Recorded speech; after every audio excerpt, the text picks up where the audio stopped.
Once upon a time, in the land of Canaan, there was a young man named Joseph.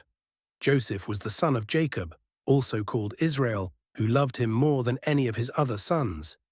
You see, Joseph was born to Jacob in his old age, and that made him very special. To show how much he loved Joseph, Jacob gave him a beautiful coat, one that was richly ornamented, colorful, and unlike anything his brothers had. It was a gift that would change everything. Joseph's brothers couldn't stand it. This coat wasn't just a piece of clothing, it was a symbol. It reminded them every day that their father loved Joseph more. And to make matters worse, Joseph started having dreams. Strange, powerful dreams. One day he told his brothers about one of them. Joseph, smiling, "Listen to this dream I had. We were all binding sheaves of grain out in the field, and suddenly my sheaf stood up straight, while all of yours gathered around it and bowed down to mine."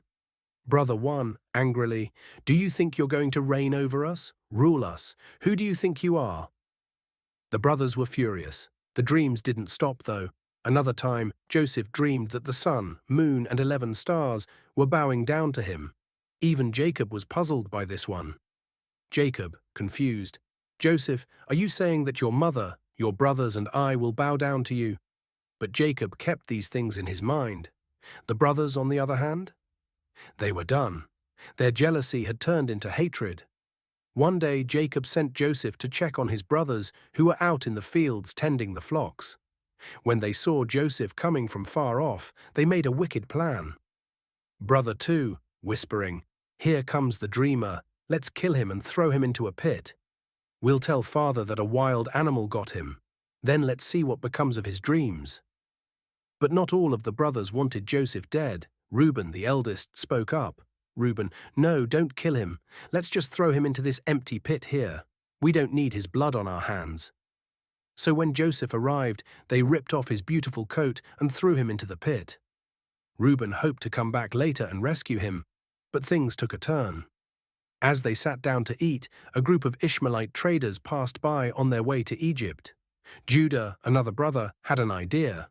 Judah, thoughtful, "What do we gain by leaving him in the pit? Let's sell him to these traders. That way, we won't be guilty of killing our own brother."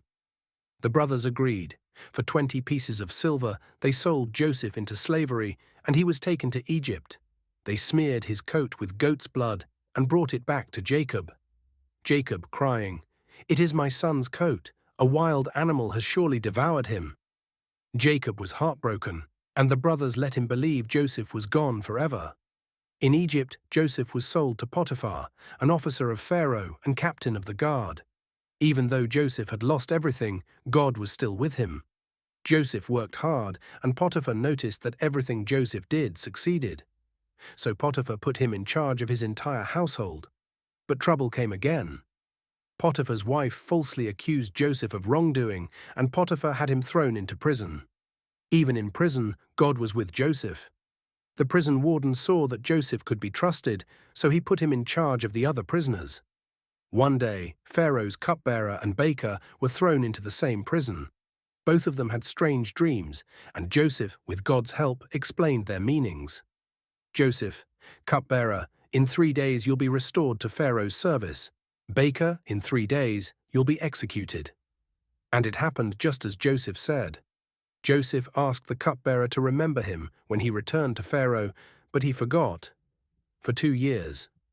Then Pharaoh had a dream, 2 actually, that no one could explain. The cupbearer finally remembered Joseph and told Pharaoh about him. Pharaoh sent for Joseph, and Joseph, with God's help, explained the dreams.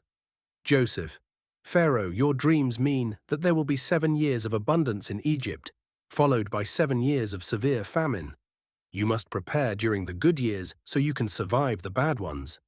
Pharaoh was so impressed, he put Joseph in charge of all of Egypt. Joseph went from prisoner to ruler overnight. Joseph's brothers came to Egypt to buy grain, not knowing they were standing before their brother. Joseph recognized them, but he didn't reveal himself right away. He tested them to see if their hearts had changed. When Joseph saw that his brothers were truly sorry for what they'd done, he broke down. Joseph, crying, "I am Joseph, your brother, the one you sold into slavery." "Don't be afraid. God sent me here to save lives." Joseph forgave his brothers and invited his entire family to live in Egypt, where he could provide for them during the famine. The story of Joseph teaches us so much. Even when life is unfair, even when others hurt us, God has a plan.